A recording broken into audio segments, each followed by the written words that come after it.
This is your planning sheet for your name sculpture letters. The directions read, your name. In each box, draw the letters of your first or last name as shapes, not lines. Try something new and different in each box. They do not have to match. Try upper and lowercase letters. You may go to fontspace.com for font ideas. So I did this earlier, and instead of doing my first or last name, I wanted to do the names of my family. So I chose the initials of everyone that's in my family, from my husband to my 2 boys, myself, and my 2 cats. Then I went on fontspace.com and I looked for kind of fat, bulky fonts. And that's where I chose these 3, and I'm going to try one more today. So once you found a font that you like, go up to this gray text box at the top of the page and type in your name. And it will display your name in the font that you choose. So that will help guide you for your drawing of your letters. So I'm going to use this one down here. It's called Saltwater. This font has the letters reaching the top and the bottom line, which makes it nice when I'm writing it on that rectangle space. As I'm creating these letters, I'm trying to make them as close to the ones I see in the font that I like, but also as bulky as I can so they won't be flimsy when they become part of my sculpture. Here's warp speed.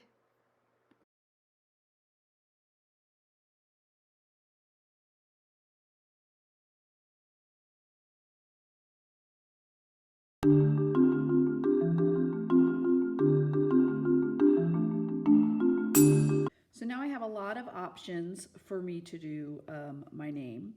And I also left a space down here. Mostly it's for anything you wanted to add. I mean, you could put in a shape or a symbol down here, a soccer ball. I'm actually going to use this for my base. I'm going to make my base a palette. So I'm just going to make it look like one of the palettes that we have in our classroom. Before I get too far along, I want to show you the first one that I made. So this was the one where I took the initials of everyone in my family and I made them into letters, and then I chose an element of art for each letter, and then I secured it to the base. So as you can see, it's a little floppy. The G I used 2 different pieces of paper for that, so that's the strongest, so that's why I put that one in the middle. But the others have all the elements. So the M has line, J has value, N has texture, D has shape, B has color, and G used space. So I used negative space and positive space for the G. There's a couple different ways to describe space, so I chose the negative positive way to define space. So you'll need to include all 6 elements in your sculpture.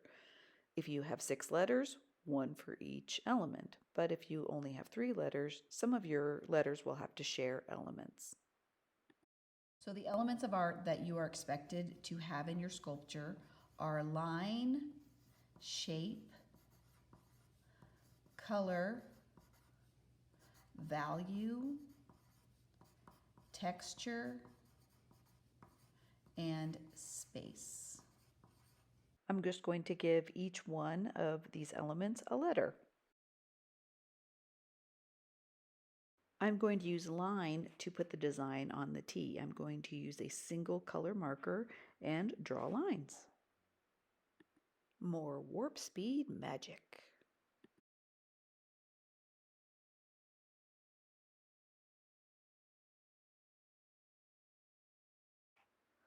What I learned from my first sculpture is that even though I chose really bulky fonts for my letters, they were still a little flimsy and didn't stand up very well. So I encourage you to actually double up your letters and glue another sheet onto the back. You use glue sticks and smooth out all the bumps so that when you're drawing the backside, it won't be too hard to write.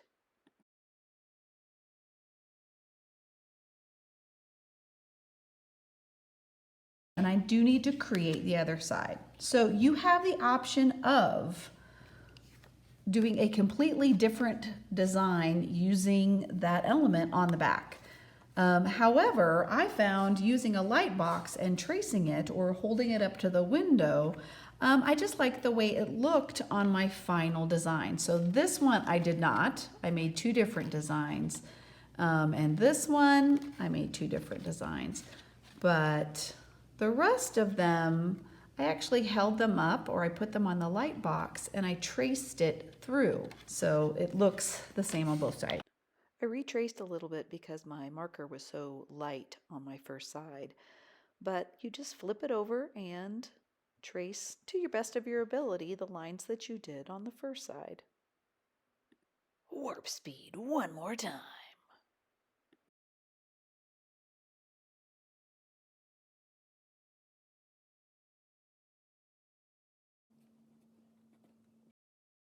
If you do end up getting marker on this light box, if you could take just a minute and wipe it off.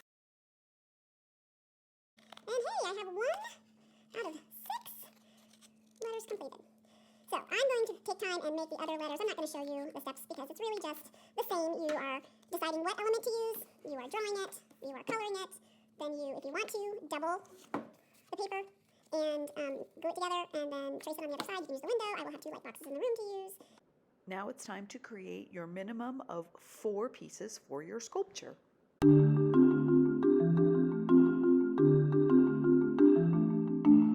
All right, here's some things I learned so far this afternoon as I was creating. I really was interested in doing a watercolor paint for value. Because the paper isn't watercolor paper, when I used the watercolor paints, it saturated the paper, and then as it dried, it curled. So I had to use my iron to smooth it out so it would stand up straight. This is my texture E. I used watercolor markers, and then I took a wet brush and I brushed it over to give it that soft, fluffy look. But again, added water. When it dried, it curled. I do have an iron in the classroom, so we can do that. My last one was the R, and because I was using, this is for space, because I was using yellow, I could see the pencil lines. So I had to stop what I was doing and erase all of the pencil lines so that I didn't see it through the yellow Colored pencil. Here's one more thing I learned. The R has a space that needs to be taken out, and I've glued both of the pieces together, so it is pretty thick. There really isn't any way I could bend the paper to cut it and then cut a hole in it. So I'm going to use an X-Acto. So we'll set that up hopefully so that either your parents give you permission to use the X-Acto, or I'll just cut out your open spaces for you. So while I'm showing one of the tools about an X-Acto, it is very sharp. I'm going to have you watch a video if your parents allow you. And you always bring it toward you. So you turn the paper toward you, and you're turning the paper using that cutting skill. And I'll put this back on. Let's see if I can poke it out. Nope. Gonna have to do it again. So it probably would be best if you X-Acto one piece of paper at a time. You don't do what I did and glue it together and then go, oh, I have to cut out. So let's see what I can do here.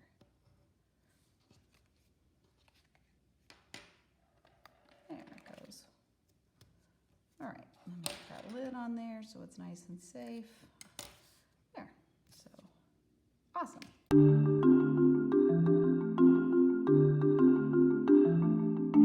This is the palette I created for my base of my sculpture. I reinforced the back by gluing on extra cardstock. You will also need to cut a small strip of paper. I used a ruler to make it really smooth because that's where you'll be attaching your letters. I'm going to do this one in a circle. You could fold it into a square. You could fold it into a triangle like I did for my first sculpture. Will be hot glued down onto your base. All right, the first thing I'm going to do for this round base is to use the glue gun and just put a little bit of glue and overlap. And then I'm going to put this on the bottom, and I'm going to very carefully put a bead of glue